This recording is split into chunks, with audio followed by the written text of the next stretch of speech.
ഇതിന് മുമ്പത്തെ ക്ലാസ്സിൽ, കഴിഞ്ഞ ക്ലാസ്സിൽ നമ്മൾ 14ാമത്തെ മന്ത്രം വരെ നോക്കി. ധർമ്മത്തിനും അധർമ്മത്തിനും അടിസ്ഥാനമായിട്ടുള്ളത് എന്താണോ, ധർമ്മത്തിനും അധർമ്മത്തിനും അതീതമായിട്ട് എന്താണോ ഉള്ളത്, കാലത്തിന് അതീതമായിട്ട് എന്താണോ ഉള്ളത്, അതിനെ പറഞ്ഞു തന്നാലും എന്ന് നചികേതസ് യമനോട് ചോദിച്ചു. അപ്പം യമൻ അതിനുള്ള മറുപടി പറയണം. കാലത്തിന് അതീതവും ധർമാധർമ്മങ്ങൾക്ക് അതീതവുമായിട്ടൊക്കെ ഇരിക്കുന്നത് എന്താണ്, അതാണ് ഇനി പറയാൻ പോകുന്നത്. 15ാമത്തത് മന്ത്രം നോക്കാം. സർവേ വേദ യത്പദം ആമനന്തി തപാംസി സർവാണി ച യദ്വദന്തി യദിച്ഛന്തോ ബ്രഹ്മചര്യം ചരന്തി തത്തേ പദം സംഗ്രഹേണ ബ്രവീമി ഓമിത്യേതത്. ഇവിടുന്ന് അങ്ങോട്ട് ആത്മോപദേശത്തിൻ്റെ ആരംഭമാണ്. ഇവിടെ ഓങ്കാരത്തിനെ കുറിച്ചാണ് പറയുന്നത്. എല്ലാ വേദങ്ങളും യാതൊരു സ്ഥാനത്തെ പ്രതിപാദിക്കുന്നുവോ, എല്ലാ തപസ്സുകളും ഏതൊന്നിനെ പ്രാപിക്കാനുള്ള സാധനകളായി പറയപ്പെടുന്നുവോ, യാതൊന്നിനെ ഇച്ഛിച്ചിട്ടാണോ ബ്രഹ്മചര്യത്തെ അനുഷ്ഠിക്കുന്നത്, ആ സ്ഥാനത്തെ സംഗ്രഹേണ എന്ന് പറഞ്ഞാൽ ചുരുക്കി ഞാൻ പറഞ്ഞു തരുന്നു, ഓം എന്നാകുന്നു. ഇത്രയൊക്കെ പറഞ്ഞതിനെ ഭഗവാൻ ചുരുക്കി പറഞ്ഞു. ഓം ആണ് ആത്മതത്വത്തിൻ്റെ സാരം എന്ന് പറയുന്നത് ഓമാണ്. ഇവിടെ എന്തൊക്കെയാണ് പറഞ്ഞത്? എല്ലാ വേദങ്ങളും എന്തിനെക്കുറിച്ചാണോ പറയുന്നത്, ഓമിനെ കുറിച്ചാണ് പറയുന്നത്. എല്ലാ തപസ്സുകളും എല്ലാവിധ സാധനകളും ഓമിലേക്ക് എത്തിച്ചേരാൻ വേണ്ടിയിട്ടാണ്. എന്തൊന്നിനെ ആഗ്രഹിച്ചിട്ടാണോ ബ്രഹ്മചര്യം അനുഷ്ഠിക്കുന്നത്, ബ്രഹ്മചാരിമാരെ കുറിച്ചാണ് പറയുന്നത്. അതൊക്കെ ഞാൻ ചുരുക്കി പറയാം, ഓം ആകുന്നു. അപ്പോൾ ഇവിടെ മുമ്പത്തെ ചോദ്യം ധർമ്മത്തിനും അധർമ്മത്തിനും അതീതമായിട്ട് എന്താണോ ഉള്ളത് അത് പറഞ്ഞു തരൂ എന്നാണ് പറഞ്ഞത്. അപ്പം ഇവിടെ യമൻ പറയുന്നു അത് ഓം ആകുന്നു. കാലത്തിന് അതീതമായിട്ട് എന്താണോ ഉള്ളത് അത് ഓം ആകുന്നു. അപ്പോൾ ഇനി പഠിക്കാനുള്ളത് ഓം എന്താണ് എന്നാണ്. ഓം എന്ന് പറയുന്നത്, ഇതിന് ഓമിനെ മാത്രം പറയുന്നത് ഒരു ഉപനിഷത്തുണ്ട്, മാണ്ഡൂക്യ ഉപനിഷത്ത് എന്ന് പറയും. ഓങ്കാരമാണ് സർവപ്രധാനം, സർവശ്രേഷ്ഠം. എന്തുകൊണ്ടാണ് ഓങ്കാരം ഏറ്റവും പ്രധാനപ്പെട്ടതാകുന്നത്? ഓങ്കാരത്തിനകത്താണ് എല്ലാം. ഓം എന്നുള്ളത് ഒരു പ്രതീകമാണ്. അപ്പോൾ ഓം എന്ന് കണ്ടു കഴിഞ്ഞാൽ നമുക്ക് പരമാത്മാവിനെ, ബ്രഹ്മത്തിനെ, കാലത്തിനും അതീതമായിട്ടുള്ള പരമാത്മ സത്യത്തിനെ ഓർമ്മ വരണം. ഓം എന്ന് പറഞ്ഞാൽ ഇങ്ങനെ 3 എഴുതിയൊരു വാലക്കെട്ടിട്ട് വരയ്ക്കല്ല, ചന്ദ്രക്കലിംകുത്തൊക്കെ ആയിട്ട്. അപ്പോൾ അത് കാണുമ്പോൾ പരബ്രഹ്മത്തിനെ, പരമാത്മ ചൈതന്യത്തിനെ, സർവ്വതിനും അടിസ്ഥാനമായിരിക്കുന്ന പരമാത്മാവിനെ ഓർമ്മ വരണം. ഇനി ഓം എന്താണ് എന്നാണ് യമരാജ് പറയാൻ പോകുന്നത്. ചോദ്യം മരണത്തിന് ശേഷം എന്ത് സംഭവിക്കുന്നു എന്നുള്ളതായിരുന്നു. ഇതുവരെ അത് പറഞ്ഞിട്ടില്ല. ആദ്യം പറഞ്ഞ അത് ചോദിക്കരുത് എന്നൊക്കെ പറഞ്ഞത് ചോദിക്കാതിരിക്കാനുള്ള കുറേ പ്രലോഭനങ്ങളൊക്കെ കൊടുത്തു നോക്കി. അതിലൊന്നും നിൽക്കുന്ന ലക്ഷണമില്ല. ഇതറിഞ്ഞേ പറ്റൂ എന്ന ഒരു വാശിയിലാണ് നചികേതസ് ഇരിക്കുന്നത്. അപ്പോൾ ശരിക്ക് ആത്മവിദ്യയ്ക്ക് അധികാരിയാണ് സാധകൻ, ഇല്ലേ ശിഷ്യനായിട്ട് മുന്നിലിരിക്കുന്ന ആൾ എന്ന് മനസ്സിലായപ്പോൾ അത് ഉപദേശിക്കാൻ തുടങ്ങി. അപ്പോൾ ആദ്യം തന്നെ പറയണം, നീ എന്തൊന്നിനെയാണോ അന്വേഷിക്കുന്നത് അത് ഓങ്കാരമാണ്. എല്ലാ വേദങ്ങളുടെ സാരം എടുത്തു നോക്കിയ, വേദങ്ങൾ ഒരുപാടുണ്ട്. അപ്പോൾ ഒരുപാടെന്ന് പറഞ്ഞാൽ 4 വേദങ്ങളിലെ എല്ലാവിധ ഉപദേശങ്ങളെയും എടുത്തു നോക്കിക്കഴിഞ്ഞാൽ അതെല്ലാം ഓങ്കാരത്തിനെ കുറിച്ചാണ് പറഞ്ഞിരിക്കുന്നത്. അല്ലെങ്കിൽ ഓങ്കാരത്തെക്കുറിച്ച് വിസ്തരിക്കാനാണ് വേദങ്ങളെല്ലാം ശ്രമിക്കുന്നത്. ആ ഒരു തലത്തിലേക്ക് എത്തിപ്പെടാൻ വേണ്ടിയിട്ടാണ് സാധനകൾ ചെയ്യുന്നത്, ബ്രഹ്മചര്യം അനുഷ്ഠിക്കുന്നത്. ബ്രഹ്മചര്യം എന്ന് പറഞ്ഞാൽ പല വിധത്തിലാണ്. ബ്രഹ്മത്തിലേക്ക് ചരിക്കുന്നതാണ് ബ്രഹ്മചര്യം, അല്ലാതെ കല്യാണം കഴിക്കാതിരിക്കുന്നതല്ല ബ്രഹ്മചര്യം. പക്ഷേ ഇന്ദ്രിയ നിഗ്രഹം എന്നുള്ളത്, മനോനിയന്ത്രണവും ഇന്ദ്രിയ നിയന്ത്രണവും ബ്രഹ്മചര്യത്തിൻ്റെ ഭാഗമാണ്. വിഷയഭോഗങ്ങളിൽ വലിയ ഇച്ഛ വന്നു കഴിഞ്ഞാൽ ആത്മജ്ഞാനത്തിലേക്കുള്ള താല്പര്യം കുറയും, അത് കയ്യിൽ നിന്ന് പോവും. നമ്മൾ ആരാണ് എന്ന് അറിയാനുള്ള താല്പര്യം ഇല്ലാതെയാവും വിഷയഭോഗങ്ങളിലേക്ക് പോകുമ്പോൾ. വിഷയഭോഗങ്ങൾ അനുഭവിക്കുന്തോറും അഹങ്കാരം കൂടും. അഹങ്കാരം കൂടുന്തോറും ആത്മപ്രകാശം കുറയും. ആത്മപ്രകാശം കുറയുന്ന പറഞ്ഞാൽ ആത്മാവിന് എപ്പോഴും പ്രകാശമുണ്ട്, പക്ഷെ നമ്മൾ ആത്മാവാണ് എന്ന ബോധത്തിലേക്ക് എത്താൻ തടസ്സമുണ്ടാവും. ഇതാണ് പറയേണ്ടത്. ഓംകാരം എന്ന് പറയുന്നത് 3 അക്ഷരം ചേർന്നത്. ആ, ഉ, മ. ആ, ഉ, മ. പിന്നെ നാദം പറയും. ചന്ദ്രക്കലയും കുത്തും ചേർന്ന് നാദം. അപ്പോൾ ഇത് ഒരുമിച്ച് പറയണമെങ്കിൽ ഒരേ ഒരു കാര്യമേ പറയാം, ഒരേ ഒരു അക്ഷരമേ പറയാൻ പറ്റൂ, ഓം എന്ന്. അപ്പോൾ ഇത് എന്തുകൊണ്ടങ്ങനെ പറയുന്നു പറഞ്ഞാൽ സൃഷ്ടി ഉണ്ടായത് വാക്കിൽ നിന്നാണെന്നാണ്. ഒരു വാക്ക് നമ്മൾ പറയണമെങ്കിൽ ഈ തൊണ്ട മുതൽ ചുണ്ട് വരെയുള്ള സ്ഥലത്തു നിന്നേ പറയാൻ പറ്റുള്ളൂ. അപ്പം ആ എന്ന് പറയണമെങ്കിൽ തൊണ്ടയിൽ നിന്നേ വരുള്ളൂ ആ ശബ്ദം. ഊ എന്ന് പറയണമെങ്കിൽ മധ്യഭാഗത്തു നിന്നേ വരുള്ളൂ. മാ എന്ന് പറയണമെങ്കിൽ ചുണ്ടിൽ നിന്നേ വരുള്ളൂ. അപ്പോൾ ഇതിനിടയ്ക്ക് ഏത് അക്ഷരം പറഞ്ഞാലും വരുള്ളൂ. അതുകൊണ്ടാണ് എല്ലാ അക്ഷരവും ഓങ്കാരത്തിൽ ഒതുങ്ങി എന്ന് പറയുന്നത്. ഏത് ഭാഷ പറയണമെങ്കിലും ഓങ്കാരത്തിനെ കുറ്റം പറയണമെങ്കിലും ഓങ്കാരത്തിൻ്റെ ഉള്ളിലുള്ള അക്ഷരം ഉപയോഗിച്ചേ പറയാൻ പറ്റുള്ളൂ. പിന്നെ നാദം. നാദം എന്ന് പറഞ്ഞാൽ പുറത്തേക്കുള്ള ഭാഗം. അപ്പം ഇത് 4ഉം കൂടി ചേർന്ന് പറയണമെങ്കിൽ ഓം എന്നേ പറയുള്ളൂ. ആ എന്നുള്ളത് ജാഗ്രത അവസ്ഥയും, ഉ എന്നുള്ളത് സ്വപ്നാവസ്ഥയും, മാ എന്നുള്ളത് സുഷുപ്തി അവസ്ഥയുടെ പ്രതീകമാണ്. ഇതാണ് അവസ്ഥാത്രയങ്ങൾ. നമ്മുടെ ജീവിതം ഈ 3 അവസ്ഥയിലും മാത്രമേ ഉള്ളൂ. അതായത് ജീവിതത്തിനെ ഒരു 3 കബോർഡിൽ ഒരു 3 റാക്കിലേക്ക് അങ്ങോട്ട് എടുത്തു വെക്കണമെങ്കിൽ ഈ 3 റാക്കേ ഉള്ളൂ. ജാഗ്രത്, സ്വപ്ന, സുഷുപ്തി. ഇത് 3 നമുക്ക് അനുഭവമാണ്. ഉണർന്നിരിക്കുമ്പോഴുള്ളതും സ്വപ്നം കാണുമ്പോഴുള്ളതും ഉറങ്ങിക്കിടക്കുമ്പോഴുള്ളതും നമുക്ക് അനുഭവമാണ്. അങ്ങനെ പറയുമ്പം ഇതിന് 3നും സാക്ഷിയായിട്ട് 4മതൊരവസ്ഥയും കൂടിയുണ്ട്. അതാണ് എപ്പോഴും ഉള്ളത്. ജാഗ്രത, സ്വപ്ന, സുഷുപ്തി മാറിക്കൊണ്ടിരിക്കുമ്പോഴും മാറാതിരിക്കുന്ന ഒരവസ്ഥയുണ്ട്. അതിന് തുരീയം എന്ന് പറയാം. ഈ തുരീയത്തിനെയാണ് ഈ നാദം കാണിക്കുന്നത്. ഓം അതങ്ങനെ പോയി നിശബ്ദമാവും. പിന്നെ അടുത്ത ഓം വരും. അപ്പോൾ ഓങ്കാരം ഉച്ചരിക്കുമ്പം ഓം എന്ന ശബ്ദത്തിനേക്കാൾ കൂടുതൽ 2 ഓങ്കാരത്തിനിടയ്ക്കുള്ള നിശബ്ദ അവസ്ഥയിലേക്ക്, അതിലേക്കാണ് മനസ്സ് ശ്രദ്ധിക്കേണ്ടത്. അതാണ് ആത്മാവിനെ സൂചിപ്പിക്കുന്ന ഭാഗം. അപ്പോൾ പലരും ഓങ്കാരത്തിന് എങ്ങനെ ഉച്ചരിക്കും, സ്ത്രീകൾ ഉച്ചരിക്കാൻ പാടുണ്ടോ എന്നൊക്കെയുണ്ട്. ഓങ്കാരം എല്ലാവർക്കും ഉച്ചരിക്കാം. ശ്വാസവുമായിട്ടൊക്കെ ബന്ധിച്ചിട്ടൊക്കെ ഓരോരുത്തർ ഓരോ സാധന ചെയ്യുമ്പോഴേ ഗുരുവിൻ്റെ അഭിപ്രായവും നിർദ്ദേശങ്ങളും അനുസരിച്ച് ജപിക്കേണ്ട ആവശ്യമുള്ളൂ. സാധാരണ രീതിയിലുള്ളൊരു ഓം എന്ന് പറയാം. ഓം എന്ന് പറയുന്നതിനേക്കാൾ കൂടുതൽ ആവശ്യം ഓം എന്ന തത്വം എന്താണ് എന്നറിയലാണ്.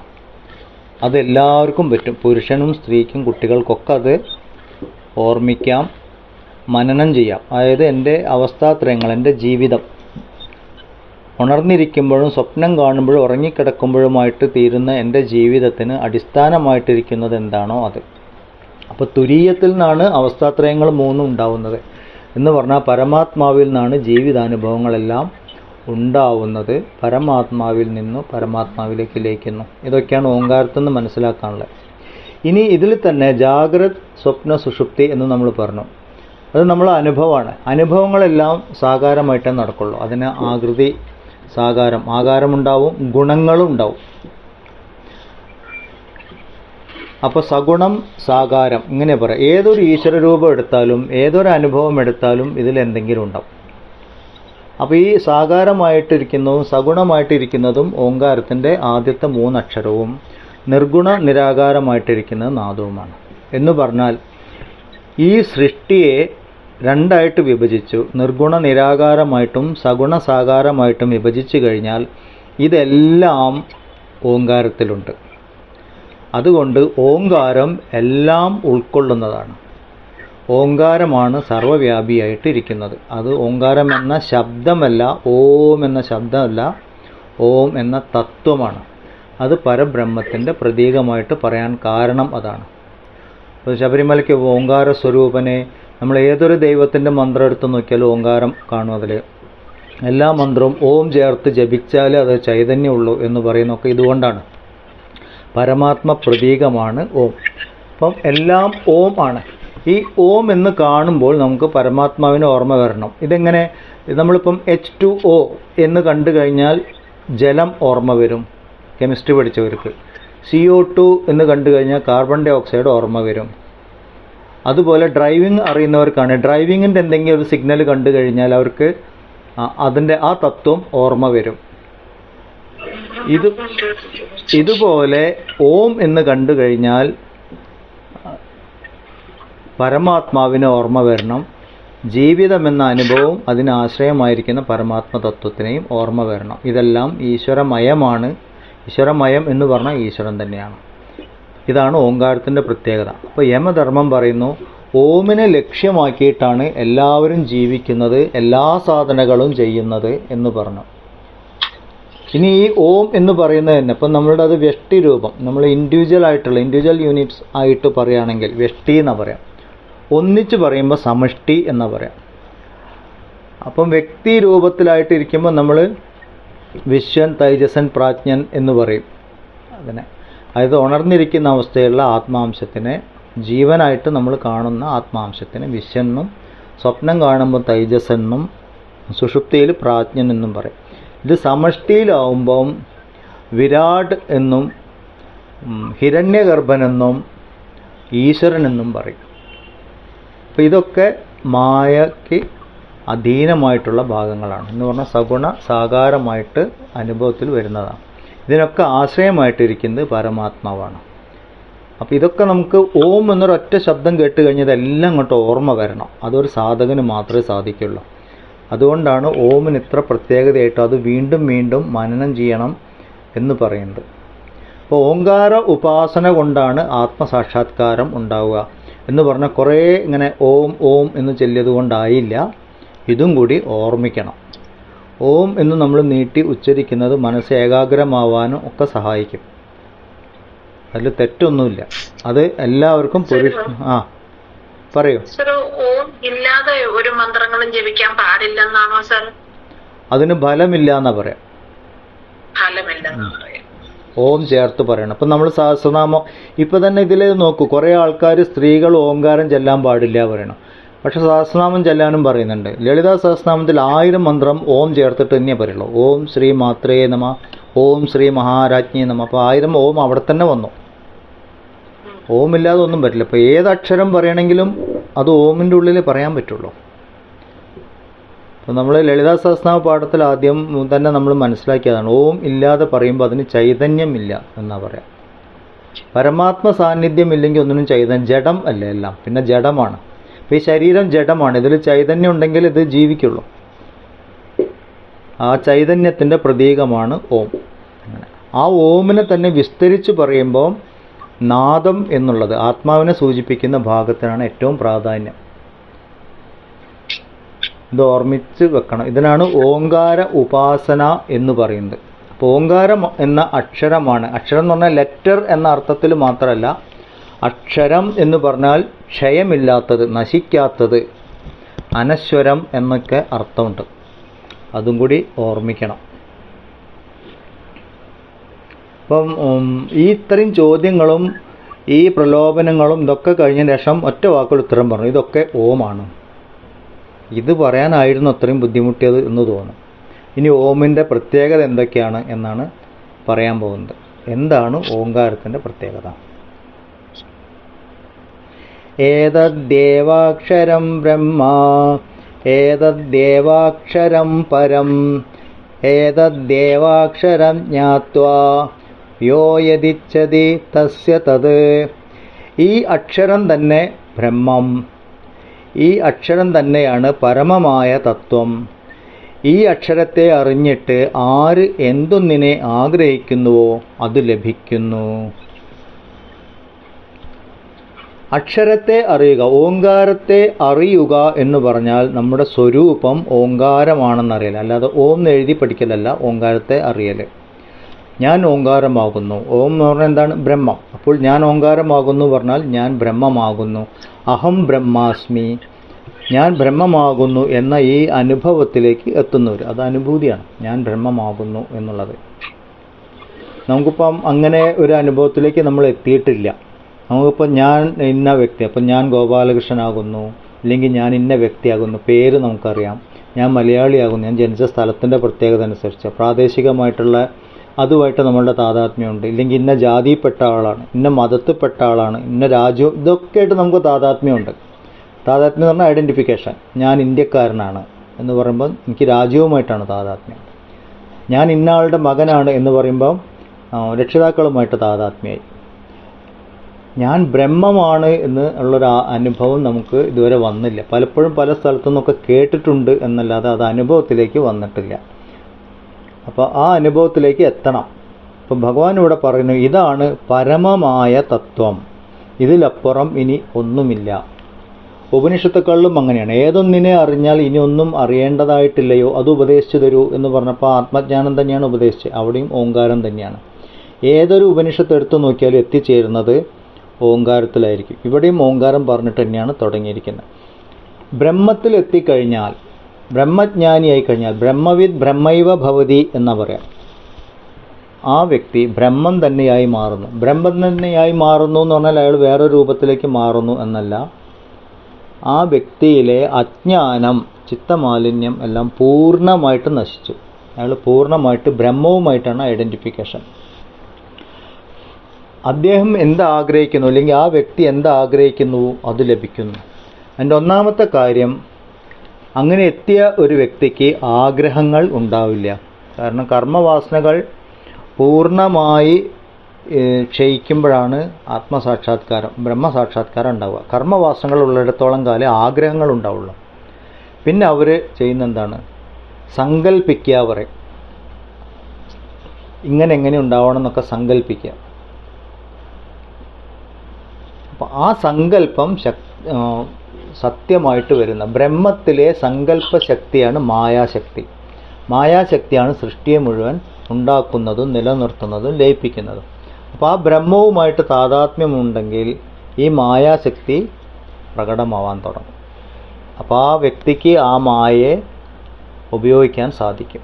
ഇങ്ങനെയൊക്കെയാണ് നമുക്ക് മനസ്സിലാക്കാൻ പറ്റുന്നത്. അല്ലാതെ അവിടെ ഇന്നതുണ്ടാവണം എന്നുള്ളതല്ല. ഇതിപ്പോൾ നമുക്കും അറിയാം.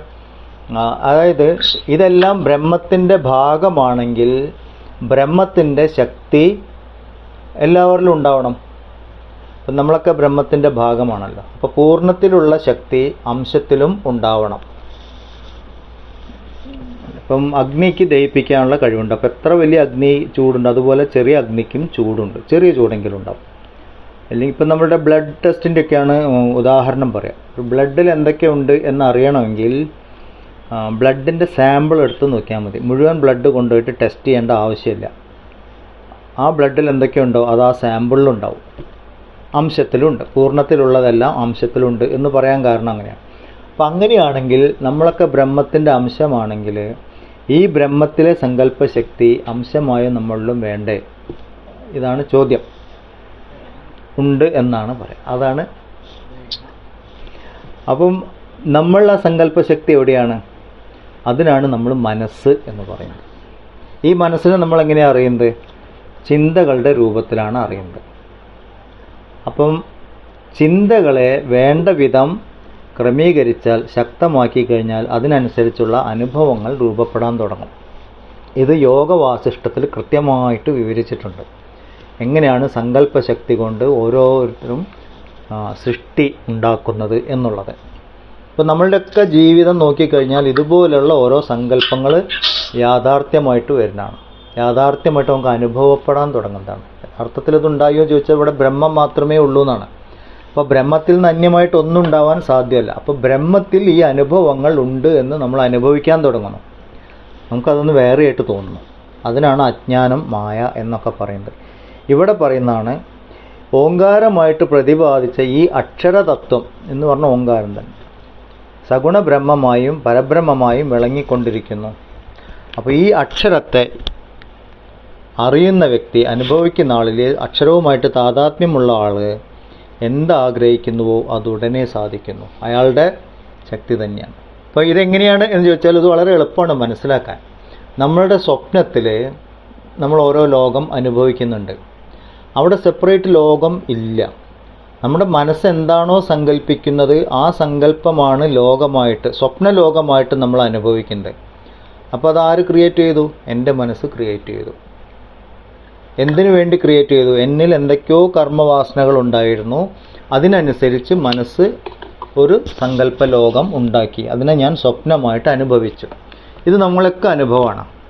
ഇതേ കാര്യമാണ് ജാഗ്രതയിൽ നടക്കുന്നത്, അതായത് നമ്മൾ ഉണർന്നിരിക്കുമ്പോൾ. പക്ഷെ ഉണർന്നിരിക്കുമ്പോൾ നമ്മൾ വിചാരിക്കുന്നത് ഇതൊക്കെ യാഥാർത്ഥ്യമാണെന്ന്. സ്വപ്നം കാണുന്ന സമയത്ത് അത് യാഥാർത്ഥ്യമായിട്ട് നമുക്ക് തോന്നുന്നു. പക്ഷെ ഉണർന്നു കഴിഞ്ഞാൽ അത് യാഥാർത്ഥ്യമല്ല എന്ന് മനസ്സിലാവും. താൽക്കാലികമായിട്ട് മനസ്സ് സങ്കല്പിച്ചാന്ന് നമുക്കറിയാം. ജാഗ്രതയിലത് താൽക്കാലികമായിട്ട് സംഭവിച്ചതാണ് എന്ന് മനസ്സിലാവണമെങ്കിൽ ജാഗ്രത അവസ്ഥയിൽ നിന്ന് നമ്മൾ ഉണരണം. ഇപ്പോൾ സ്വപ്നം കാണുന്ന പോലെയാണ് ജാഗ്രത. ഇതാണ് വേദാന്തം പറയുന്നത്. ഇതിന് രണ്ടിനും ഒരേ പ്രാധാന്യമാണ് കൊടുക്കേണ്ടത് എന്നുള്ളത്. പക്ഷേ നമ്മളിപ്പോൾ അങ്ങനെയല്ല വിചാരിക്കും. നമ്മൾ ഈ ഉണർന്നിരിക്കുന്ന അവസ്ഥയ്ക്ക് കണ്ടിന്യൂറ്റി ഉണ്ട്, അതിൻ്റെ ഇടയ്ക്ക് ഒരു സ്വപ്നവും ഉറക്കവും വന്നു പോകുന്നു, ബാക്കിയെല്ലാം കണ്ടിന്യൂറ്റി ഉള്ളത് കാരണം ഇത് സത്യമാണ് എന്ന് വിചാരിച്ചിട്ട് നമ്മൾ പോകുന്നു. അപ്പോൾ ഈ ജാഗ്രത അവസ്ഥയുടെ ഇടയ്ക്കുള്ള ഓരോ കൊമേഴ്സ്യൽ ബ്രേക്കാണ് സ്വപ്നവും സുഷുപ്തിയും എന്ന് വിചാരിച്ചു കഴിഞ്ഞാൽ നമുക്ക് എളുപ്പമായി കാര്യം. ഈ ഒരവസ്ഥ സയൻസ് വേണ്ട വിധം ഇതിനെ അന്വേഷിച്ചിട്ടില്ല. ഇതിനെ ആധ്യാത്മികമായിട്ട് ചിന്തിക്കുന്നവർ, ആത്മാന്വേഷകർ മാത്രം, നമ്മുടെ ഋഷിമാരാണ് ഈ സ്വപ്ന അവസ്ഥ എന്താണെന്നും സുഷുപ്തി അവസ്ഥ എന്താണെന്നും അന്വേഷിച്ചിട്ടുള്ളൂ. ബാക്കിയുള്ള സയൻസ് എല്ലാം ജാഗ്രത അവസ്ഥയിലുള്ള ലോകത്തിനെ മാത്രമാണ് അന്വേഷിച്ചിട്ടുള്ളത്. മനഃശാസ്ത്രം മാത്രം കുറച്ച് സ്വപ്നലോകങ്ങളെക്കുറിച്ചും മനുഷ്യൻ്റെ ചിന്തകളെയും കുറിച്ച് പഠിക്കാൻ ശ്രമിച്ചു. അപ്പോഴും മനസ്സെന്താണ് എന്ന് നിർവചിക്കാൻ മനഃശാസ്ത്രത്തിന് പറ്റിയില്ല. ഇന്നുവരെ മനസ്സെന്താണ് എന്ന് പറയാൻ മനഃശാസ്ത്രത്തിന് പറ്റിയിട്ടില്ല. അവിടെയാണ് ഏറ്റവും വലിയ തമാശ ഇരിക്കുന്നത്.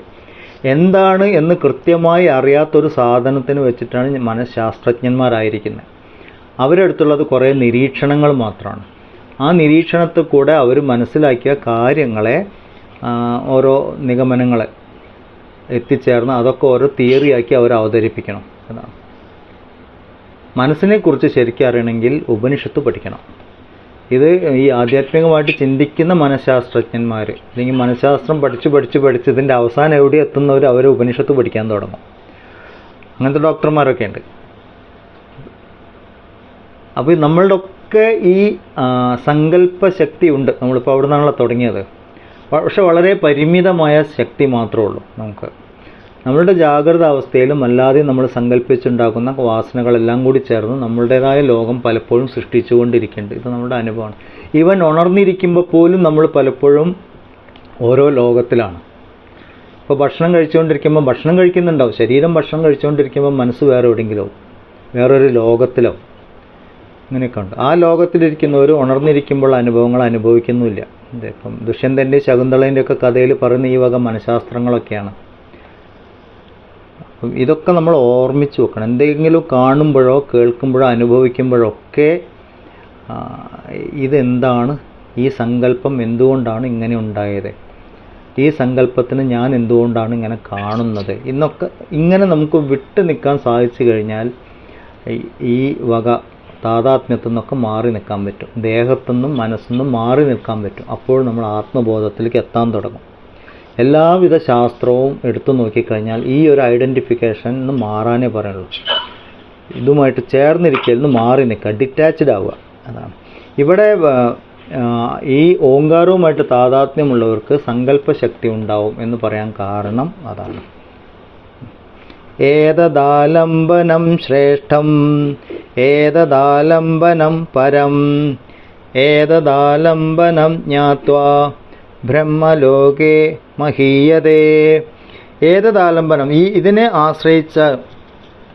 ഇതിനെയാണ് ആശ്രയിക്കേണ്ടത്. കാരണം എന്താ? ഇതാണ് ഏറ്റവും ശ്രേഷ്ഠമായിട്ടിരിക്കുന്നത്. ഈ ആശ്രയസ്ഥാനമാണ് ഏറ്റവും പരമവുമായിരിക്കുന്നത്. ഇതിനെ ആശ്രയിച്ച് അറിഞ്ഞിട്ട് എന്ന് പറഞ്ഞാൽ ഈ ആശ്രയസ്ഥാനവുമായിട്ട് താതാത്മ്യം ഉണ്ടായിക്കഴിഞ്ഞാൽ ബ്രഹ്മലോകത്തിൽ എത്തിച്ചേരാം. ബ്രഹ്മാനന്ദ പ്രാപ്തി ഉണ്ടാകും. അതായത് ഓങ്കാരവുമായിട്ട് ചേർന്ന് കഴിഞ്ഞാൽ ബ്രഹ്മാനന്ദ പ്രാപ്തി ഉണ്ടാകും. ഇപ്പോഴും മരണം കഴിഞ്ഞാൽ എന്താണ് സംഭവിക്കുന്നതിനുള്ള ഉത്തരമായിട്ടില്ല. അങ്ങോട്ട് എത്തണുള്ളൂ. അപ്പോൾ അതിനു മുമ്പേ ഓങ്കാരത്തിനെ കുറിച്ചും പരബ്രഹ്മത്തിനെ കുറിച്ചുമാണ് പറയുന്നത്. ഓങ്കാരത്തിനെയാണ് അറിയേണ്ടത്. അതറിഞ്ഞു കഴിഞ്ഞാൽ സങ്കല്പശക്തി ഉണ്ടാവും എന്ന് പറഞ്ഞു. ഓങ്കാരത്തിലേക്ക് എത്തിക്കഴിഞ്ഞാൽ ബ്രഹ്മാനന്ദാനുഭൂതി ഉണ്ടാകും എന്ന് പറഞ്ഞു. എന്ന് പറഞ്ഞാൽ ബ്രഹ്മാനന്ദാനുഭൂതിക്ക് ഒരേ ഒരു വഴിയേ ഉള്ളൂ, ഓങ്കാര ഉപാസന. ഓങ്കാര ഉപാസന എന്ന് പറയുമ്പോൾ ഭക്തി കൊണ്ടെത്തുമല്ലോ, ജ്ഞാനമാർഗം കൊണ്ടെത്തുമല്ലോ, യോഗമാർഗം കൊണ്ടെത്തുമല്ലോ എന്നൊക്കെ നമ്മൾ പല ശാസ്ത്രത്തിലും കാണും. ഇതെല്ലാം കറങ്ങി തിരിഞ്ഞെത്തുന്നത് ഇതിലേക്കാണ്, ഓങ്കാരത്തിലേക്കാണ്. ഉപാസനകൾ നമുക്ക് ഒരുപാട് വഴികളുണ്ട്, മാർഗങ്ങൾ ഒരുപാടുണ്ട്. പക്ഷെ ഇത് എത്തിച്ചേരുന്ന സ്ഥാനം ഒന്നാണ്. ഇപ്പോൾ ഭഗവത്ഗീത എടുത്തു നോക്കിയാലും ഭഗവാനും പറയണു, ഇഷ്ടമുള്ള ദേവതകളൊക്കെ ആരാധിക്കാം, പക്ഷേ ആ ആരാധനകളൊക്കെ എത്തിച്ചേരുന്നത് എന്നിലേക്കാണ്. ആ ആരാധനയിലൂടെ നിങ്ങൾക്ക് എന്താണോ കിട്ടുന്നത് അത് തരുന്നത് ഞാനാവുന്നു എന്ന് പറഞ്ഞാൽ പരബ്രഹ്മത്തിൽ നിന്ന് തന്നെയാണ് കർമ്മവാസനകളും അതിൻ്റെ അനുഭവങ്ങളും ഒക്കെ ഉണ്ടാവുന്നത്. അതുതന്നെ ഇവിടെയും പറയുന്നു. ഓങ്കാര ഉപാസന കൊണ്ടാണ് ബ്രഹ്മാനന്ദ പ്രാപ്തി ഉണ്ടാവുന്നത് എന്ന് പറഞ്ഞ് നമ്മളവിടെ എത്തിച്ചേരുന്നു. അതുകൊണ്ട് അതിനെയാണ് അറിയേണ്ടത്, ഓങ്കാരത്തെയാണ് സാക്ഷാത്കരിക്കേണ്ടത് എന്ന് പറഞ്ഞു. 18ാമത്തെ മന്ത്രം നോക്കാം. ന ജായത്തെ മ്രിയത്തെ വാ വിപശ്ചിത് നായം കുതശ്ചിന്ന ബഭൂവ കശ്ചിത് അജോ നിത്യ ശാശ്വതോയം പുരാണഃ ന ഹന്യതേ ഹന്യമാനേ ശരീരേ. ഈ മന്ത്രം കേൾക്കുമ്പോൾ നമുക്ക് ഭഗവത്ഗീത ഓർമ്മ വരും. ഭഗവത്ഗീതയിൽ ഒരുപാട് ശ്ലോകങ്ങൾ കഠോപനിഷത്തു നിന്ന് അതേപടി എടുത്ത ശ്ലോകങ്ങളുണ്ട്. ന ജായതേ മ്രിയതേ വാ കഥാചിത് നായം ഭൂത്ത ഭവിതാവാന്ന ഭൂയഃ. ഭഗവത്ഗീതയിൽ ഇതേപോലെ തന്നെ നമ്മൾ കാണും. ഇവിടെ അതുതന്നെ പറയണം. നിത്യജ്ഞാന സ്വരൂപനായ ആത്മാവ് ജനിക്കുകയോ മരിക്കുകയോ ചെയ്യുന്നില്ല, ഒന്നിൽ നിന്ന് വേറൊന്നായി സംഭവിച്ചിട്ടില്ല എന്ന് പറഞ്ഞാൽ ഇതിന് മാറ്റമൊന്നും ഉണ്ടായിട്ടില്ല, മറ്റൊന്നായി പരിണമിച്ചിട്ടില്ല എന്ന്.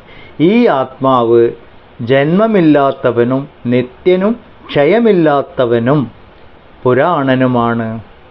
ശരീരം ഇല്ലാതാവുമ്പോൾ ഹനിക്കപ്പെടുമ്പോൾ ഇത് ഹനിക്കപ്പെടുന്നില്ല. ഇത് ഭഗവത്ഗീതയിൽ ഇതേപടി കാണും. ഇവിടെയൊക്കെ പുല്ലിംഗ ശബ്ദമായിട്ടാണ് ഉപയോഗിച്ചിരിക്കുന്നത്. അപ്പോൾ നമുക്ക് തോന്നും ഈശ്വരൻ പുരുഷനാണ് തോന്നും. ഇത് വെച്ചിട്ട് അങ്ങനെ പലരും വാദിക്കാറുണ്ട്, ദൈവം അങ്ങനെയാണ്. പക്ഷേ ഇതെന്തിനാണ് ഇങ്ങനെ പറയുന്നത്? ഇങ്ങനെ ഒരു ഭാഷയെ നമുക്കുള്ളൂ. ഭാഷ വളരെ പരിമിതമാണ് ഇതിനെക്കുറിച്ചൊക്കെ പറയാൻ. ബ്രഹ്മം എന്താണെന്ന് വിസ്തരിക്കാൻ ഭാഷയ്ക്ക് ആയിട്ടില്ല. അതുകൊണ്ടാണ് ബ്രഹ്മം ഉച്ഛിഷ്ടമല്ല എന്ന് പറയാം. ഭാഷ എപ്പോഴും ലക്ഷണങ്ങൾ മാത്രമേ തരുള്ളൂ. ആ ലക്ഷണങ്ങളിലൂടെ നമ്മൾ ഇതിനെ അറിയണം, അപ്പോഴേ പറ്റുള്ളൂ. അപ്പം ഒന്ന് മധുരം, ഇപ്പം ഉദാഹരണത്തിനായിട്ട് മധുരമാണ് എന്ന് പറഞ്ഞാൽ മധുരമുള്ളതൊക്കെ ദൈവമാണോ? അല്ല. അപ്പം മധുരമില്ലാത്തതുമാണ്. അപ്പം എന്ത് പറയും ദൈവത്തിൻ്റെ ലക്ഷണമായിട്ട്? മധുരവുമാണ് മധുരമില്ലാത്തതുമാണ്, ഇങ്ങനെയൊക്കെ പറഞ്ഞിട്ടാണ് പോകും. അപ്പം നേരത്തെ ധർമ്മവുമാണ് അധർമ്മവുമാണ് എന്ന് പറഞ്ഞതുപോലെ അല്ല, വിദ്യ അവിദ്യ, വിദ്യയുമാണ് അവിദ്യയുമാണ്. അപ്പോൾ നമ്മൾ ആ ലക്ഷണങ്ങളൊക്കെ അറിഞ്ഞിട്ട് വേണം ബ്രഹ്മം എന്താണ് എന്ന് മനസ്സിലാക്കിയെടുക്കാൻ. മനസ്സിലാക്കുക എന്ന് പറഞ്ഞാൽ ഇത് മനസ്സിലാക്കാനുള്ള അറിവല്ല, അനുഭൂതിയിലേക്ക് എത്തിച്ചേരാൻ. പലരും സാധനകൾ ചെയ്യുമ്പോൾ ഞാൻ മഞ്ഞ വെളിച്ചം കണ്ടു, സ്വർണ്ണ വെളിച്ചം കണ്ടു, ശരീരത്തിൽ വിറയൽ വന്നു, തുള്ളൽ വന്നു, വെളിച്ചപ്പാടുണ്ടായി എന്നൊക്കെ പറയുമ്പോൾ അതൊക്കെ കാഴ്ചകൾ മാത്രമാണ്, താൽക്കാലികമായിട്ടുള്ള ചില മാറ്റങ്ങൾ മാത്രമാണ് അല്ലേ. ഇപ്പം നമ്മൾ ഈ ഒരു ഒരു ഭജനയൊക്കെ നടക്കുന്നിടത്ത് ശരീരമൊക്കെ തുള്ളി വിറച്ചൊക്കെ ചിലർ കാണിക്കുന്നത് കാണാം. അപ്പോൾ ചിലരുടെ വിചാരം എന്താണ്? അത് ദൈവം വന്നതാണെന്ന്. അത് ദൈവം ശരിക്കും വന്നല്ല, അത് ബ്രഹ്മാണ്ട അനുഭൂതിയല്ല, താൽക്കാലികമായിട്ട് ആ ശരീരത്തിന് വരുന്നൊരു മാറ്റം മാത്രമേ ഉള്ളൂ. ചില ചേഷ്ടകൾ കാണിക്കാം, പക്ഷെ അതല്ല ലക്ഷ്യം. ഇതൊന്നും ഇല്ലാത്ത സമയത്തും ആനന്ദാനുഭൂതിയിൽ ഇരിക്കുക എന്നുള്ള, ജീവിതം എന്നിലൂടെ ഒഴുകിക്കൊണ്ടിരിക്കുന്നു, ഞാനതിന് സാക്ഷി മാത്രം എന്നുള്ളതാണ്. അല്ലെങ്കിൽ ഞാൻ മനുഷ്യജീവിതം അനുഭവിക്കുന്ന ആത്മാംശമാണ്. പലരും എന്നിലൊരു ആത്മാവുണ്ട് എന്നാണ് പലരും പറയാം, പക്ഷെ അങ്ങനെയല്ല. മനുഷ്യജീവിതം ആസ്വദിക്കുന്ന ആത്മാവാണ് ഞാൻ. നമ്മളങ്ങനെ തിരിച്ച് ചിന്തിക്കണം. ആ മനുഷ്യജീവിതം എന്നൊരു അനുഭവത്തിലൂടെ കടന്നു പോവുകയാണ് നമ്മളിപ്പം. അപ്പോൾ ഇതിലെല്ലാം ഉണ്ടാവും. പക്ഷേ ഇതൊക്കെ നല്ലതും ചീത്തയും ഒക്കെ നമ്മൾ അനുഭവിക്കുമ്പോഴും നമ്മൾ മനുഷ്യജീവിതം എന്നൊരു അനുഭവം അനുഭവിച്ചുകൊണ്ടിരിക്കുകയാണ്. ഇതെപ്പോഴും ഓർമ്മിക്കണം. അങ്ങനെ ഒരു കാര്യമാണ് ഇവിടെ പറയുന്നത്. ഇവിടെ ശരീരം ഇല്ലാതെയാവുമ്പോഴും ആത്മാവ് ഇല്ലാതെ ആവുന്നില്ല. ആത്മാവ് അനശ്വരമാണ് എന്ന് പറഞ്ഞു. എന്തിനാ അത് പറയാൻ കാരണം? കാരണം നമ്മളൊക്കെ ആത്മാവാണ്, നമ്മളൊന്നും ശരീരമല്ല. ചോദ്യം ശരീരത്തിൻ്റെ നാശത്തിനെ കുറിച്ചായിരുന്നു. യമൻ്റെ ഉത്തരം നാശമില്ലാത്തതിനെ കുറിച്ചാണ്. എന്ന് പറഞ്ഞാൽ എന്താണ്? ശരീരത്തിന് ജനിമൃതികൾ പ്രകൃതിയുടെ നിയമമാണ്, സ്വാഭാവികമാണ്. ആത്മാവിന് ജനനമോ മരണമോ ഉണ്ടായിട്ടില്ല. അപ്പോൾ ഞാൻ മരിക്കുമ്പോൾ എന്ത് സംഭവിക്കുന്നു എന്ന ചോദ്യം തെറ്റാണ്. ഞാൻ എന്നതിന് മരണമില്ല, ജനനവുമില്ല. എന്നിൽ ഒരു ശരീരമുണ്ടായി, എന്നിൽ നിലനിന്നു, എന്നിലേക്ക് ലയിച്ചു. ഇങ്ങനെ വേണം കാര്യങ്ങളെ മനസ്സിലാക്കാൻ. ഈ ചോദ്യം തെറ്റാവുമ്പോൾ ഉത്തരം തെറ്റും. അപ്പം എന്താണ്? ആദ്യം ആ തലത്തിൽ നിന്ന് പറഞ്ഞു തുടങ്ങണം. പലപ്പോഴും ഇങ്ങനത്തെ ചോദ്യങ്ങളും ഉത്തരങ്ങളും ആധ്യാത്മികമായ ശാസ്ത്രത്തിൽ കാണും. ആദ്യം ചോദിച്ചതിനല്ല ഗുരു ഉത്തരം പറഞ്ഞു തുടങ്ങാം. ആദ്യം തത്വങ്ങളൊക്കെ വിസ്തരിച്ചതിന് ശേഷം ചോദിക്കും, ഇപ്പം എങ്ങനെയുണ്ട് ചോദിക്കുക. അപ്പം മനസ്സിലാവും നമ്മൾ അജ്ഞാനത്തിൻ്റെ തലത്തിൽ നിന്നിട്ടാണ് അത് ചോദിച്ചത്. അപ്പം ജ്ഞാനത്തിൻ്റെ തലത്തിൽ നിന്നിട്ട് വേണം അതിൻ്റെ ഉത്തരം കാണാൻ. അപ്പോഴേ കാര്യം മനസ്സിലുള്ളൂ. അതെപ്പോഴാണ് ആർക്കും മനസ്സിലാവുക? ആ ഉത്തരം മനസ്സിലാക്കാൻ കഴിവുള്ള അധികാരി എന്ന് പറയും. അങ്ങനെയുള്ള ഒരാൾക്കേ അത് മനസ്സിലാവുള്ളൂ. അതിനെന്ത് വേണം? അതിന് ആ വ്യക്തിയെ ഇല്ലെങ്കിൽ സാധകനെ പ്രാപ്തനാക്കണം. പ്രാപ്തനാക്കണം എന്ത് ചെയ്യണം? ഗുരു അതിൻ്റെ വഴിയൊക്കെ ഉപദേശിക്കും. പ്രാപ്തനാവണമെങ്കിൽ അവനവൻ തന്നെ പ്രയത്നിക്കണം. അവനവൻ്റെ പ്രയത്നം കൊണ്ട് മാത്രമേ ആ സ്ഥാനത്തെത്തുള്ളൂ. ഗുരുവിന് വഴി കാണിച്ചു തരാനോ മാർഗം ഉപദേശിച്ചു തരാനോ മാത്രമേ സാധിക്കുള്ളൂ. എത്രത്തോളം പ്രയത്നം ഉണ്ടോ അത്രത്തോളം നമ്മൾ മുന്നോട്ട് നീങ്ങും. അതിന് നമ്മൾ കൃപയുണ്ട് എന്ന് പറയും. പ്രയത്നമില്ലാതെ ഇതൊക്കെ ഗുരു തരും പറഞ്ഞിരുന്നാൽ അത് നടക്കില്ല. ചുരുക്കം ചിലവർക്കെങ്ങാനും ആ സമയത്ത് അങ്ങനെ സംഭവിച്ചു പോയിട്ടുണ്ടാകാം. അത്രേ പറയാൻ പറ്റുള്ളൂ. പ്രയത്നം വേണം എന്ന് തന്നെയാണ് ഇവിടെ ഓർമ്മിക്കാനുള്ളത്. ശരീരം നശിക്കുമ്പോഴും ആത്മാവ് നശിക്കുന്നില്ല. ഇവിടെയൊക്കെ പുല്ലിംഗ ശബ്ദത്തിൽ ആത്മാവിനെ കുറിച്ച് പറഞ്ഞാലും ആത്മാവ് പുരുഷനോ സ്ത്രീയോ അല്ല, അതൊരു തത്വമാണ്. തത്വം എന്ന് പറഞ്ഞാൽ ഇപ്പോൾ അതിനിപ്പോൾ ഒരു ഇംഗ്ലീഷ് പറഞ്ഞൊരു സബ്സ്റ്റൻസ് എന്ന് വേണമെങ്കിൽ പറയാം. അങ്ങനെയൊക്കെ നമുക്ക് പറയാൻ പറ്റുള്ളൂ. കാരണം ഇത് വാക്കാൽ വിസ്തരിക്കാൻ പറ്റാത്തതായത് കാരണം. എപ്പോഴും ഓർമ്മിക്കാനുള്ളതാണിത്. ഇത് പലർക്കും ഈ ഒരു വ്യത്യാസം വരാറുണ്ട്. എൻ്റെ ഒരു ആത്മാവുണ്ടല്ലോ, മരിച്ചു കഴിയുമ്പോൾ ഇന്ന ദിവസം ഇന്ന വഴിക്ക് പോകുമല്ലോ എന്നുള്ള. എൻ്റെ ആത്മാവ് എന്ന പ്രയോഗം പോലും തെറ്റാണ്. എൻ്റേത് എന്ന് പറയുന്നതൊന്നും ഞാനല്ല. എൻ്റെ ജീവൻ എന്ന് പറഞ്ഞാൽ ഞാനല്ല. അപ്പം എന്നിലാണ് ഇതൊക്കെ ഉണ്ടായത്. ജീവൻ എന്നത് ഒരു സാങ്കേതിക പദം മാത്രം. എല്ലാ ക്ലാസ്സിലും നമ്മൾ എപ്പോഴും പറയുന്നതാണ്. ഈ ഒരു തെറ്റിദ്ധാരണ ആദ്യം മാറണം. ഇല്ലെങ്കിൽ ഈ ആത്മാവുണ്ടോ ദുരാത്മാവുണ്ടോ, ഒന്നാം ദിവസം ഇവിടെ രണ്ടാം ദിവസം ഇവിടെ എന്ന് പറഞ്ഞിട്ട് ആ ഒരു കെട്ടുപാട് കുടുങ്ങിക്കിടക്കും. വേദാന്ത വിദ്യാർത്ഥികൾ, വേദാന്ത അദ്വൈത ദർശനത്തിലുള്ളവരെ സംബന്ധിച്ചിടത്തോളം ജീവൻ എന്നുള്ളത് ഒരു പ്രതിഫലനം മാത്രമാണ്, പ്രതിബിംബം എന്നാ പറയാം. എന്ന് പറഞ്ഞാലും അത് ഉദാഹരണമായിട്ട് ഉപനിഷത്തുക്കളിലൊക്കെ പറഞ്ഞിരിക്കുന്നത് കുടത്തിൻ്റെ ഉദാഹരണത്തിലാണ്. 1000 കുടത്തിൽ ജലം നിറച്ചിങ്ങനെ മുറ്റത്ത് വെച്ചു എന്ന് വിചാരിക്കാം. ഈ 1000 കുടത്തിലും സൂര്യൻ്റെ പ്രതിഫലനം ഉണ്ടാവും. കുടത്തിലേക്ക് നോക്കിയാൽ സൂര്യനെ കാണും. ഈ പ്രതിഫലിച്ച് കാണുന്ന സൂര്യനാണ് ജീവൻ. ഇങ്ങനെയാണ് ഒരു ഉദാഹരണം പറഞ്ഞിരിക്കുന്നത്. യഥാർത്ഥത്തിൽ അതുണ്ടോ ചോദിച്ചാൽ അതില്ല. പക്ഷെ 1000 കുടത്തിൽ 1000 ജീവനുണ്ട്. പക്ഷേ ഈ 1000 ജീവനും പ്രതിഫലിച്ച് കാണുന്ന ആ സൂര്യൻ, ആ ഒരൊറ്റ സൂര്യൻ ഒന്നുള്ളൂ. ഒരു സൂര്യനെ 1000 കുടത്തിൽ പ്രതിഫലിച്ച് കാണുന്നു. ഈ ഓരോ കുടവും ഓരോ മനസ്സാണെന്ന് വിചാരിക്കാം. മനസ്സിൻ്റെ ഭാഗങ്ങൾ. ആ കുടം ദേഹമാണ് എന്ന് വിചാരിക്കാം. അതിനകത്ത് കാണുന്ന പ്രതിഫലിച്ചിരിക്കുന്ന സൂര്യൻ ജീവനാണെന്ന് വിചാരിക്കാം. അപ്പം ഈ കുടം പൊട്ടിപ്പോയി എന്ന് പറഞ്ഞാൽ ആ ദേഹം മരിച്ചുപോയി. അപ്പോൾ ഈ അതിനകത്തെ പ്രതിഫലനം ഇവിടെ പോയി. ആ പ്രതിഫലനം സത്യത്തിൽ അവിടെ ഉണ്ടായിരുന്നു എന്ന് വിചാരിച്ചതാണ് പ്രശ്നം. കാരണം അത് നേരെ സൂര്യനിലേക്ക് പോയി. പ്രതിഫലിപ്പിക്കാൻ ഇപ്പോൾ അവിടെ മനസ്സില്ല. അത് കാരണം എന്താ പറയുക, അവിടെ നമ്മൾ സൂര്യനെ കാണില്ല, കാരണം മനസ്സില്ല. പ്രതിഫലിക്കുന്ന ഒരു പ്രതലം ഉണ്ടെങ്കിൽ അത് പ്രതിഫലിക്കുള്ളൂ. നമ്മുടെയൊക്കെ ജീവൻ എന്ന് പറയുന്നത് ഇങ്ങനെയാണ്, ഒരു കണ്ണാടിയിൽ കാണുന്ന പ്രതിബിംബം പോലെ. ഇതെപ്പോഴും മനസ്സിൽ ഓർമ്മിച്ച് വെക്കണം. ഇല്ലാത്ത ഒന്ന് ഉണ്ട് എന്ന് വിചാരിച്ചിട്ടാണ് നമ്മൾ ഈ ഭ്രമിച്ച് നടക്കുന്നത്. യഥാർത്ഥത്തിൽ ആത്മാവ് മാത്രമേ ഉള്ളൂ. ആത്മാവിനകത്ത് ഇതെല്ലാം ഉണ്ട് എന്നുള്ള ഭ്രമമാണ്, വിവർത്തം എന്ന് പറയാം. ഇപ്പോൾ ഈ രാമായണ മാസക്കാലം, രാമായണത്തിലൊക്കെ ഇത് കൃത്യമായിട്ട് പറയുന്നുണ്ട്. അജ്ഞാനം കൊണ്ട് മനസ്സിൽ തോന്നുന്നതാണ് ഇതെല്ലാം എന്ന് കൃത്യമായിട്ട് പറഞ്ഞിട്ടുണ്ട്. എന്നാലും ഇതൊക്കെ കഴിഞ്ഞാൽ പിന്നെയും വീണ്ടിട്ടും നമ്മൾ അതിനെ ചോദിക്കാം, രാവണൻ ചെയ്തത് ശരിയായോ, രാമൻ ചെയ്തത് ശരിയായോ എന്നൊക്കെ നമ്മൾ ചോദിക്കും. എന്താണ്, ആ തത്വം പറഞ്ഞ ഭാഗം സ്കിപ്പായിപ്പോയി വായിച്ചപ്പോൾ, ഇല്ലെങ്കിൽ അത് വേണ്ട പോലെ ശ്രദ്ധിച്ചു വായിച്ചില്ല. അപ്പം ഇനി രാമായണം വായിക്കുന്നവരൊക്കെ ശ്രദ്ധിച്ചോളൂ, എന്തൊക്കെയാണ് വായിക്കുന്നത്. കഥയല്ല വായിക്കേണ്ടത്, ഈ കഥ എവിടെയാണ് സംഭവിക്കുന്നത്, എന്തുകൊണ്ടാണ് അങ്ങനെ സംഭവിച്ചത്, ഇതൊക്കെയാണ് നമ്മൾ രാമായണത്തിൽ നിന്ന് മനസ്സിലാക്കാനുള്ളത്. കാരണം രാമായണവും ഉപനിഷത്ത് സാരമാണ് പറയുന്നത്. ഇവിടെയും അതേ കാര്യം തന്നെ പറയുന്നു. ഭഗവത്ഗീത അതേ കാര്യം പറയുന്നു, ഭാഗവതം അതേ കാര്യം പറയുന്നു. പലർക്കും പല വിധത്തിലാണ് മനസ്സിലാവുക. അതുകൊണ്ടാണ് ഋഷിമാർ ഇത്രയും ഭിന്നമായിട്ട് തത്വങ്ങൾ വിസ്തരിച്ച് തന്നെ. ഇത്രയും ഫ്രീ ആയിട്ട് ഒരു മതത്തിലുമില്ല. പല മതങ്ങളിലും ഇതങ്ങോട്ട് അടിച്ചേൽപ്പിക്കുകയാണ്. നിങ്ങൾക്ക് മനസ്സിലായോ മനസ്സിലായില്ലേ, അതങ്ങോട്ട് അനുസരിച്ചോളാം. അനുഷ്ഠാനങ്ങൾ, ആചാരങ്ങൾ അങ്ങോട്ട് എന്താ പറയുക, നിർബന്ധമായിട്ട് അനുഷ്ഠിച്ചോളാം എന്നുള്ള. ഹൈന്ദവ ശാസ്ത്രങ്ങൾ നമ്മളെ സംബന്ധിച്ചിടത്തോളം ഓരോ വ്യക്തിയും ഓരോ വിധത്തിലാണ്, ഒരേപോലത്തെ വേറെ ആളില്ല. അതുകൊണ്ട് ഒരുപാട് ഉപാസനാ വിധികൾ പറഞ്ഞു തന്നു. ആർക്ക് ഏതാണോ ചേരുന്നത് അത് സ്വീകരിച്ചോളാൻ പറഞ്ഞു.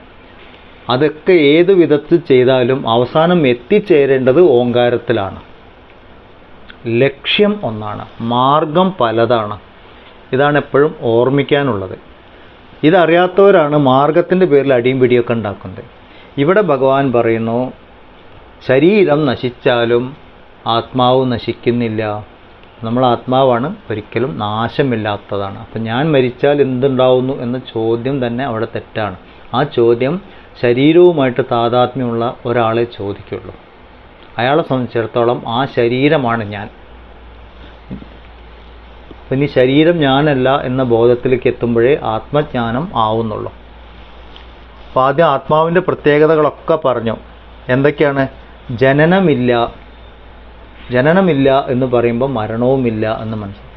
ജനനവും മരണവും ഇല്ലാത്തതാണെങ്കിൽ നിത്യമായിരിക്കും, അതുകൊണ്ട് നിത്യൻ എന്ന് പറഞ്ഞു. എപ്പോഴുമുള്ളത്, അതിന് കൂടുതലോ കുറവോ സംഭവിക്കുന്നില്ല. ഇതൊക്കെ നമ്മളുടെ ജീവിതത്തിൽ നോക്കിയാൽ തന്നെ അറിയാം നമുക്ക്. നമ്മളുടെ ഞാൻ എന്ന ബോധം നമുക്ക് ഓർമ്മ വെച്ച നാൾ മുതൽ അറിയാം. ഞാൻ ഉണ്ട്, അതൊരു അഹങ്കാരത്തിൻ്റെ ഒരു ഞാനുണ്ട്. ഈ അഹങ്കാരമില്ലാത്തപ്പോഴും നമ്മളിലൊരു ഞാൻ ഉണ്ട്.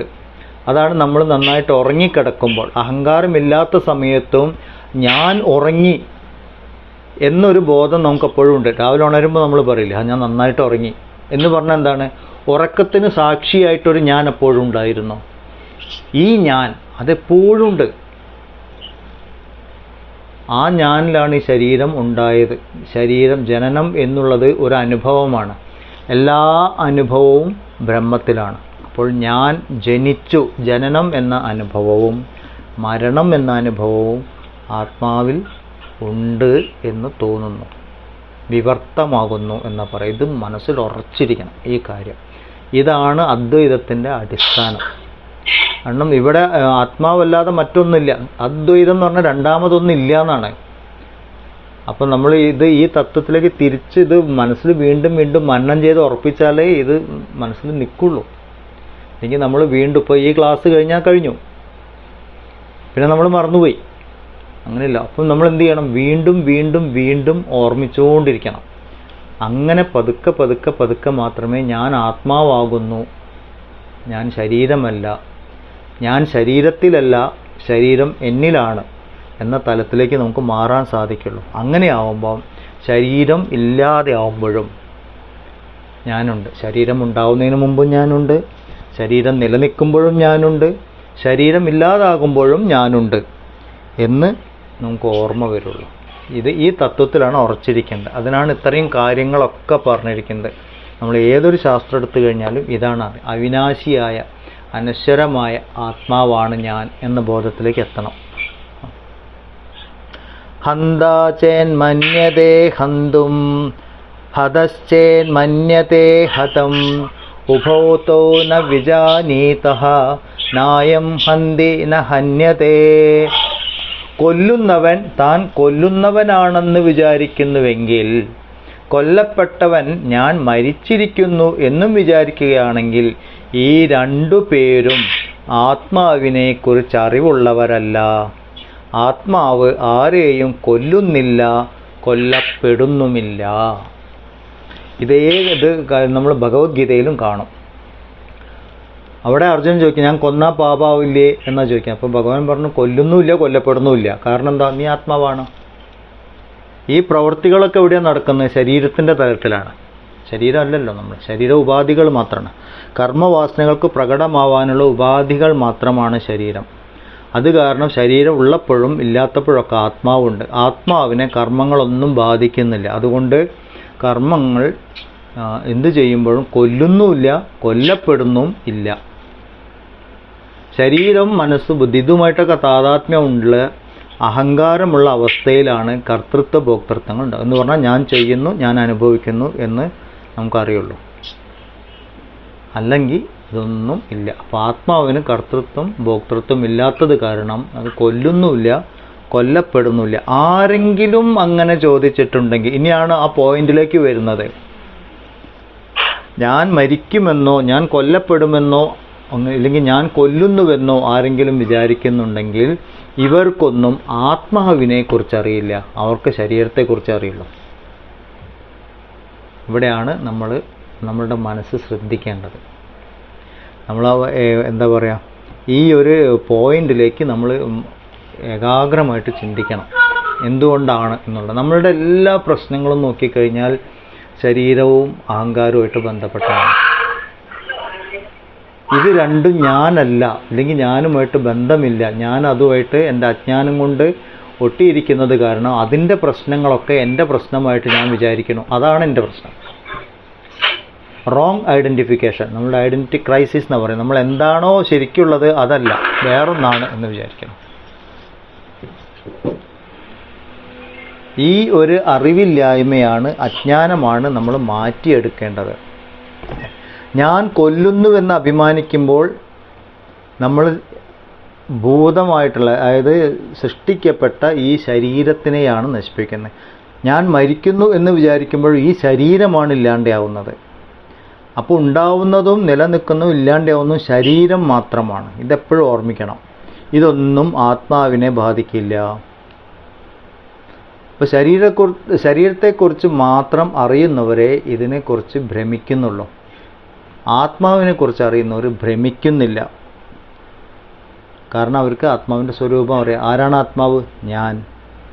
അപ്പം ഞാൻ ആത്മാവാണ് എന്നറിയുന്നവർക്ക് പ്രകൃതിയിലെ മാറ്റങ്ങളൊന്നും അവരെ സംബന്ധിച്ചിടത്തോളം പ്രശ്നങ്ങൾ സൃഷ്ടിക്കുന്നില്ല. കാരണം ഞാൻ മാറ്റമില്ലാത്തതും വൃദ്ധിക്ഷയങ്ങളില്ലാത്തതും അനശ്വരനുമായ ആത്മാവാണ് എന്നവർക്ക് അറിയാം. ഇപ്പോൾ കഠോപനിഷത്തിൻ്റെ ഒരു മർമ്മപ്രധാനമായ ഭാഗങ്ങളിലേക്ക് നമ്മൾ പ്രവേശിച്ചുകൊണ്ടിരിക്കുകയാണ്. ആദ്യം ആത്മാവിനെക്കുറിച്ച് പറഞ്ഞു. ഞാൻ ആത്മാവാണ് എന്നറിയുമ്പോൾ ജന്മമരണങ്ങളെക്കുറിച്ച് നമ്മൾ ചിന്തിക്കേണ്ട, എന്താ പറയുക, ഭ്രമിക്കേണ്ട ആവശ്യം ഇല്ല. ചോദ്യം ഇപ്പോഴും മരണത്തിന് ശേഷം എന്ത് സംഭവിക്കുന്നു എന്നുള്ള. ഇവിടെ പറഞ്ഞു കഴിഞ്ഞു മരണം ദേഹത്തിനാണ്. മരണത്തിന് ശേഷം എന്ത് സംഭവിക്കുന്നു എന്ന് ചോദിക്കുന്ന ആൾ അജ്ഞാനത്തിലാണ്, ശരീരവുമായിട്ടുള്ള താതാത്മ്യത്തിലാണ്. നചികേതസിൻ്റെ ചോദ്യം മരണത്തിന് ശേഷം എന്ത് സംഭവിക്കുന്നു എന്നുള്ള. എന്ന് പറഞ്ഞാൽ നചികേതസ് ഇത്രയും ബുദ്ധിയും കഴിവും അറിവും എല്ലാം ഉള്ള നചികേതസ് ഇപ്പോഴും ശരീരത്തിൻ്റെ തലത്തിൽ നിന്നിട്ടാണ് ചോദിക്കുന്നത്. അതുകൊണ്ടാണ് ആ ചോദ്യം വന്നത്. അപ്പം യമരാജാവ് പറഞ്ഞു, ആ തലത്തിൽ നിൽക്കുന്നവർക്ക് ആത്മാവിൻ്റെ സ്വരൂപം എന്താണ് എന്ന് മനസ്സിലായിട്ടില്ല. അങ്ങനെയൊക്കെ ഉണ്ട് എന്നറിയാം, ശരീരത്തിനുള്ളിൽ അങ്ങനെയൊന്നും ഉണ്ട് എന്നും അറിയാം. പക്ഷേ അതാണ് എൻ്റെ സ്വരൂപം എന്ന് ഉറപ്പായിട്ടില്ല. അപ്പം എന്ത് വേണം? അതായി മാറണം. ഇനി അതിനെക്കുറിച്ചിട്ടാണ് ഇനി പറയാൻ പോകുന്നത്. ആത്മാവിൻ്റെ യഥാർത്ഥ സ്വരൂപത്തിനെ കുറിച്ചൊക്കെയാണ് ഇനി മുന്നോട്ട് പറയാൻ പോകുന്നത്. അണോരണീയാൻ മഹതോ മഹീയാൻ ആത്മാശ ജന്തോർനിഹിതോ ഗുഹായാം തമക്രതു പശ്യതി വീതശോകോ ധാതുപ്രസാദാൻ മഹിമാനമാത്മനഃ. അണുവിനേക്കാൾ സൂക്ഷ്മവും എന്നാൽ ഏറ്റവും വലുതുമായ ആത്മാവ് ഹൃദയഗുഹയിൽ സ്ഥിതി ചെയ്യുന്നു. കാമമില്ലാത്ത ധാതുക്കളുടെ പ്രസന്നതയാൽ ശോകരഹിതനായിട്ട് ആത്മാവിൻ്റെ ആ മഹിമയെ കാണുന്നു. ഹൃദയഗുഹയിൽ സ്ഥിതി ചെയ്യുന്നു. ഇത് നമ്മൾ പുരുഷ സൂക്തം, നാരായണ സൂക്തമൊക്കെ ചൊല്ലുമ്പോൾ അതിൽ കാണാം. എന്താണ് ഹൃദയഗുഹയിൽ സ്ഥിതി ചെയ്യുന്നു എന്ന് പറയാൻ കാരണം? ആത്മാവ് എന്ന് പറഞ്ഞൊരു സാധനം നമ്മുടെ ശരീരത്തിൻ്റെ ഉള്ളിൽ ഇങ്ങനെ പാക്ക് ചെയ്ത് വെച്ച പോലെ നിൽക്കുന്നു എന്നല്ല മനസ്സിലാക്കേണ്ടത്. ഈ വാക്കുകളുടെ അർത്ഥം തോന്നുമ്പോൾ അങ്ങനെയൊക്കെ തോന്നും. ആത്മാവ് ഏറ്റവും ചെറുതാണെന്ന് ആദ്യം പറഞ്ഞു, അണോരണീയ എന്നാണ്, ഏറ്റവും സൂക്ഷ്മമായത്, മനസ്സുകൊണ്ടോ ബുദ്ധി കൊണ്ടൊന്നും ചിന്തിക്കാൻ പറ്റാത്തത്ര സൂക്ഷ്മമായത് എന്ന് പറയുമ്പോൾ നമുക്ക് തോന്നും ഏറ്റത്തിനേക്കാളൊക്കെ ചെറുതായി ചെറിയ ദൂര സാധനം, ഒരു സൂചിമുന കൊണ്ട് കുത്തുന്ന പോലത്തെ ഒരു സാധനമാണ് ഈ ആത്മാവ് എന്ന് തോന്നും. അങ്ങനെ തെറ്റിദ്ധരിക്കാൻ സാധ്യതയുണ്ട്. പക്ഷെ അത്രയും ചെറിയ ഒരു വസ്തുവാണ് നമ്മൾ സങ്കല്പിക്കുക ഈ തത്വം അറിയാൻ വേണ്ടിയിട്ട്. അതിന് അളവുകൾ ഉണ്ടാവില്ല. ഇത്ര ഗ്രാം എന്നോ ഇത്ര സെൻറ്റിമീറ്റർ എന്നോ ഇത്ര മില്ലിമീറ്റർ എന്നോ അങ്ങനത്തെ അളവൊന്നുള്ളൊരു വസ്തുവല്ല ആത്മാവ്, അനുഭവമാണ്. അളവില്ലാത്തത് കൊണ്ട് തന്നെ അത് ഒന്നാണെന്നോ പലതാണെന്നോ പറയാൻ പറ്റില്ല. പിന്നെ അളവ് വേണ്ട. പലതാണെന്ന് പറയുമെങ്കിൽ അളവ് വേണം. ഈ കാണുന്ന സൃഷ്ടിക്കെല്ലാം ആധാരമായിരിക്കുന്ന ആത്മാവാണെന്ന് പറഞ്ഞു. ആത്മാവ് ഏറ്റവും ചെറുതാണെന്നും പറഞ്ഞു. ചെറുതാണ് എന്ന് പറയുമ്പോൾ നമ്മൾ വേറൊന്നിനെങ്കിലും റെഫർ ചെയ്തുകൊണ്ട് ചെറുത് എന്ന് പറയാൻ പറ്റുള്ളൂ അല്ലേ? ഇത് ഇപ്പം 1 കിലോ ഉള്ള ഒരു എന്താ പറയുക ലോഹക്കട്ടിയേക്കാൾ ചെറുതാണ്, ഇല്ലെങ്കിൽ 1 മില്ലിമീറ്റർ ഉള്ള ഒരു വസ്തുവിനേക്കാൾ ചെറുതാണ് എന്നൊക്കെ പറയുമ്പോൾ ഒരു റെഫറൻസ് പോയിന്റ് വേണം. എന്തിനെ റെഫറൻസ് ചെയ്യും? ഇതിന് അളവേ ഇല്ല. അളക്കാനാവാത്തത് എന്ന് ആത്മാവിനെക്കുറിച്ച് മന്ത്രങ്ങളുണ്ട്. അപ്പം അളക്കാനാവാത്തൊരു സാധനം എങ്ങനെയാണ് മറ്റതിനേക്കാൾ ചെറുതാണ് എന്ന് പറയാം? അപ്പോൾ ഇവിടെ ചെറുതാണ് എന്ന് പറയുന്നതിൻ്റെ അർത്ഥം മനസ്സിലാക്കാൻ ബുദ്ധിമുട്ടുള്ളത്, അറിയാൻ ബുദ്ധിമുട്ടുള്ളത് എന്നൊക്കെയാണ്. അളവുകളില്ലാത്തത് കൊണ്ട് തന്നെ ഇത് സർവ്വവ്യാപിയായിരിക്കും. അപ്പോൾ ഈ ആത്മാവ് ഒന്നാണ് എന്ന് പറയുന്നത് അതുകൊണ്ടാണ്, സർവ്വവ്യാപിയാണ്. എന്തൊന്നിലാണോ ഈ സൃഷ്ടി ഉണ്ടായത് എന്ന് പറയുമ്പോൾ സൃഷ്ടിയിൽ മുഴുവൻ അത് വ്യാപിച്ചിരിക്കുന്നു. വളരെ സിമ്പിളാണ് മനസ്സിലാക്കാനുള്ളത്. അതുകൊണ്ട് തന്നെ അതിനെ അളക്കാൻ പറ്റില്ല. അമേയം അപരിമേയം എന്നൊക്കെ പറയുന്നത് കാണാം, അളക്കാനാവാത്തത്. നമ്മൾ ലളിതാ സഹസ്രനാമത്തിൽ ഈ മന്ത്രങ്ങളൊക്കെ കാണാം. കാരണം അവിടെ ദേവിയെ പരബ്രഹ്മമായിട്ടാണ് കാണുന്നത്.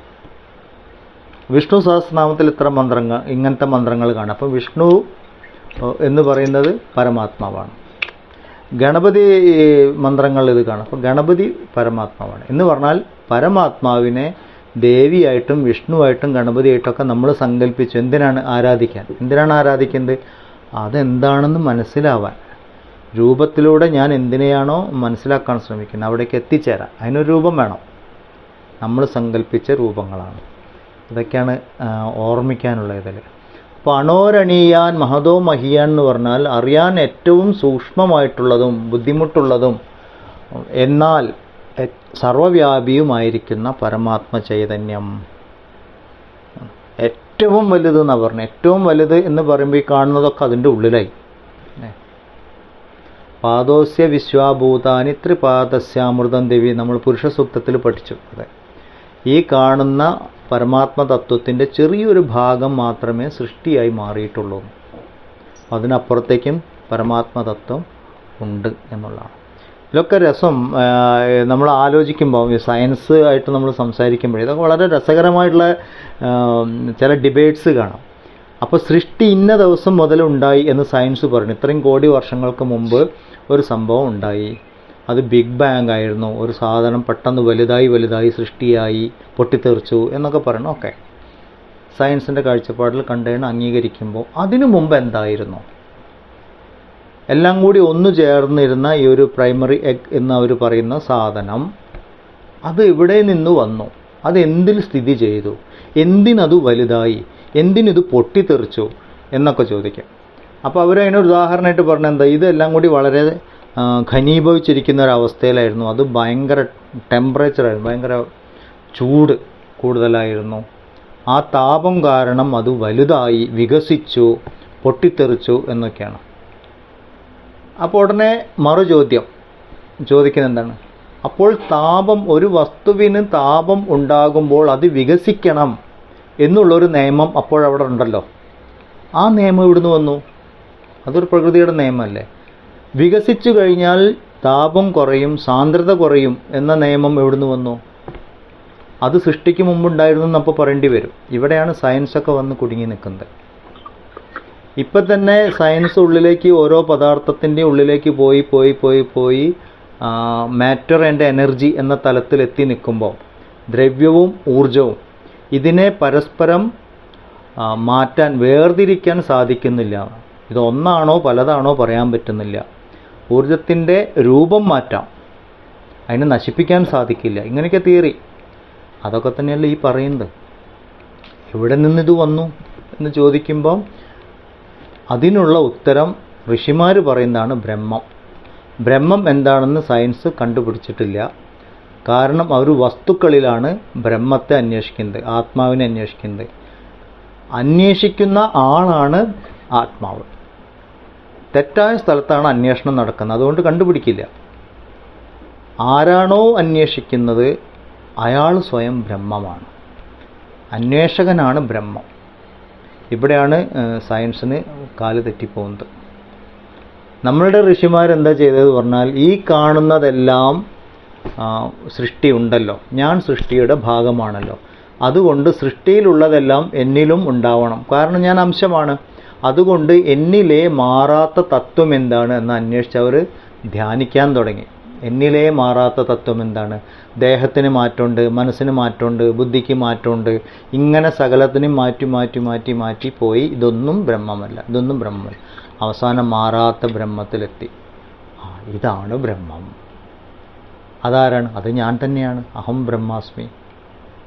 ഇങ്ങനെയാണ് അന്വേഷണം ഉണ്ടായത്. അപ്പം സയൻസ് എപ്പോഴും അവനവനിലേക്ക്, സയൻറ്റിസ്റ്റുമാർ, ആത്മാവിനെ അന്വേഷിക്കുന്ന സയൻറ്റിസ്റ്റുമാർ അവനവൻ ആരാണ് എന്ന് അന്വേഷിക്കണം. ഇപ്പം നമ്മൾ യുക്തിവാദി ചാനലൊക്കെ കാണുമ്പോൾ നമുക്ക് ഈ വിഡിത്തം ശരിക്കും മനസ്സിലാവും. ആത്മാവ് ഇല്ല എന്നാണ് പറയുന്നത്.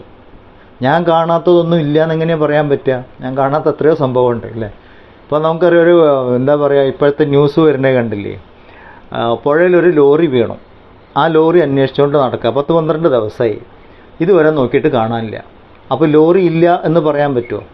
ലോറി ഉണ്ട്, പക്ഷെ അത് എവിടെയാണെന്ന് കണ്ടുപിടിച്ചിട്ടില്ല, അങ്ങനെ പറയാൻ പറ്റുള്ളൂ. ലോറി ഉണ്ടെന്ന് എന്താ പറഞ്ഞത്? അത് അത്ര കാലം അവിടെ ഉണ്ടായിരുന്നു, വെള്ളപ്പൊക്കം വന്നപ്പോൾ കണ്ടില്ല, മല ഇടിഞ്ഞപ്പോൾ അത് അതിലേക്ക് വീണു എന്ന് നമ്മൾ ഊഹിക്കണം. അതുകൊണ്ട് ഉണ്ട് എന്നുള്ള കാര്യം ഉറപ്പാണ്, പക്ഷെ എവിടെയാണെന്ന് അറിയില്ല. പക്ഷേ ഈ യുക്തിവാദികളുടെ വാദം നമ്മൾ അതിനെ അടിസ്ഥാനമാക്കി പോവുകയാണെങ്കിൽ, ഞാൻ കാണാത്തതൊന്നും ഈ സൃഷ്ടിയിലില്ല എന്ന് പറയുമ്പോൾ ഇപ്പോൾ ആ ലോറി ഇല്ല എന്ന് പറയേണ്ടി വരും. 250 ആളുള്ള ഒരു ഫ്ലൈറ്റ്, ഒരു മലേഷ്യൻ ഫ്ലൈറ്റ് കടലിൽ വീണുപോയി. അതിനിതുവരെ കണ്ടുപിടിച്ചില്ല, വർഷങ്ങളായി. ആ ഫ്ലൈറ്റ് ഇല്ല എന്ന് പറയാൻ പറ്റുമോ? കടലിൽ വീണവരതുണ്ടായിരുന്നു, അതിൻ്റെ പക്ഷേ അതില്ലാണ്ടേ പോയി എന്ന് പറയാൻ പറ്റുമോ? ഇല്ല, അതുണ്ടവിടെ, പക്ഷെ കണ്ടുപിടിച്ചില്ല. അപ്പം ഞാൻ കാണാത്തതൊന്നും ഇല്ല എന്ന് പറയുന്ന ഒരു തിയറി നമുക്ക് അംഗീകരിക്കാനേ പറ്റില്ല. കാണാത്തത് എത്രയോ കാര്യങ്ങളുണ്ട്. ഇവിടെ ഈശ്വരതത്വം, പരമാത്മതത്വം എന്ന് പറഞ്ഞത് അനുഭൂതിയാണ്. ആ അനുഭൂതി അറിഞ്ഞവർ പറയുന്നു, ഇതുണ്ട്, ഇതേ ഉള്ളൂ, ഇതിലാണ് എല്ലാം സംഭവിച്ചുകൊണ്ടിരിക്കുന്നത്.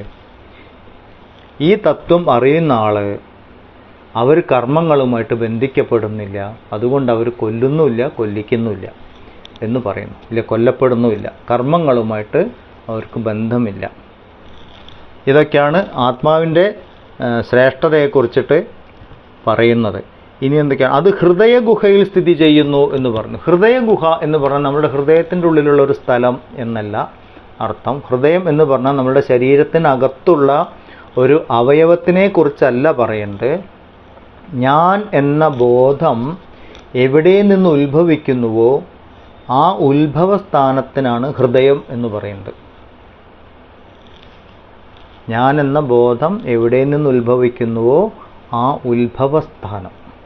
അപ്പം നമ്മളൊക്കെ രാവിലെ ഉറങ്ങി എണീറ്റ് കഴിഞ്ഞാൽ ആദ്യം ഞാൻ എന്നൊരു ബോധം നമുക്ക് ഉണരുന്നുണ്ട്. അപ്പോഴേ എൻ്റെ ലോകം ഉണ്ടാവുന്നുള്ളൂ. അതൊക്കെ ഫ്രാക്ഷൻ ഓഫ് എ സെക്കൻഡിൽ കഴിഞ്ഞു പോകും. അത് കാരണം നമ്മൾ അറിയണില്ല, ഞാൻ ഉണർന്നെന്നാണ് പറയാം. അപ്പോൾ ഈ ഞാൻ എന്ന ബോധം എവിടെ നിന്നുണ്ടായി? അങ്ങനെ ഒരു അന്വേഷണം നടത്തുമ്പോൾ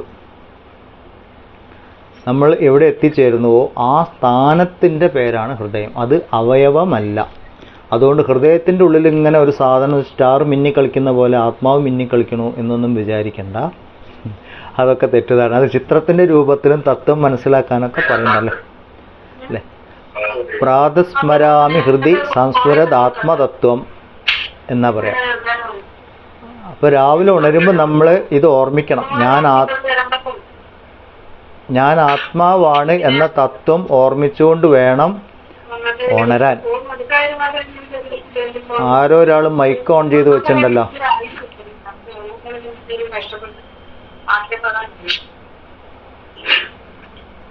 ടീച്ചർ ആ മൈക്കൊന്ന് ഓഫ് ചെയ്ത് വെക്കോ.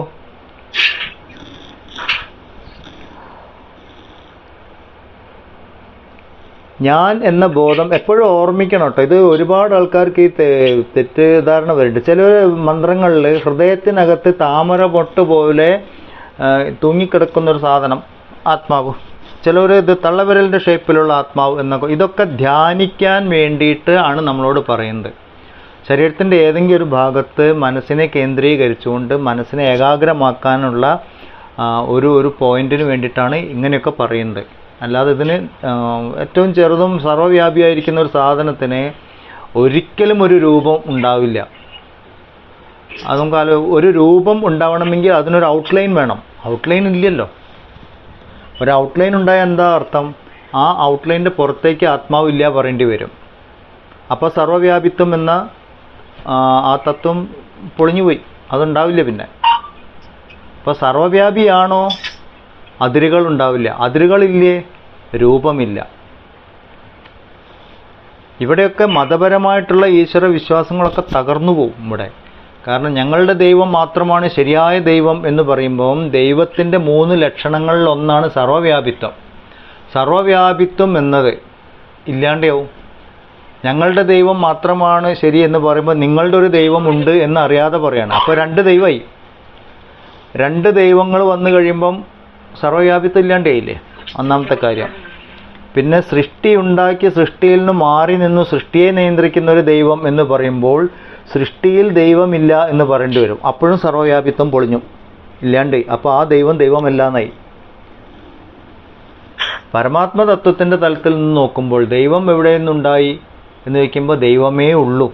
സൃഷ്ടി എവിടെ നിന്നുണ്ടായി? ദൈവത്തിലുണ്ടായി. ദൈവത്തിലുണ്ടായതെങ്ങനെ? ദൈവം സൃഷ്ടിയായിട്ട് മാറി. ഇങ്ങനെയാ പറയാം. അപ്പോൾ സൃഷ്ടിയായിട്ട്, സൃഷ്ടിയും സൃഷ്ടാവും വേറെ വേറെയല്ല. സൃഷ്ടിയിലൂടെ സൃഷ്ടാവിനെ കാണാൻ നമുക്ക് സാധിക്കണം. ഇതൊക്കെയാണ് ഓരോ മന്ത്രം. ഇതാണ് ഹയസ്റ്റ് നോളേജ് എന്ന് പറയുന്നത്. ഇതിലപ്പുറം ഒന്നുമില്ല. ഈ രഹസ്യം അറിഞ്ഞു കഴിഞ്ഞവർക്കെല്ലാം കാര്യങ്ങളും മനസ്സിലാവും. മനസ്സിലാവും എന്ന് പറഞ്ഞാൽ അവരുടെ സങ്കല്പശക്തി അതുപോലെ. അതാണ് ആദ്യത്തെ മന്ത്രങ്ങളിലൊക്കെ പറഞ്ഞത്. അവനവനെ അറിഞ്ഞവൻ ലോകത്തെ അറിയാം എന്ന് നമ്മുടെ ആചാര്യന്മാർ നമുക്ക് പറഞ്ഞു തന്നിരിക്കുന്നു. ഇതൊക്കെ അപ്പം നമ്മളിത് പുസ്തകത്തിലെ അറിവായിട്ടല്ല, ഞാൻ ആര് എന്ന് ആലോചിച്ചിട്ട് പോകണം. എവിടെ ആലോചിക്കണം?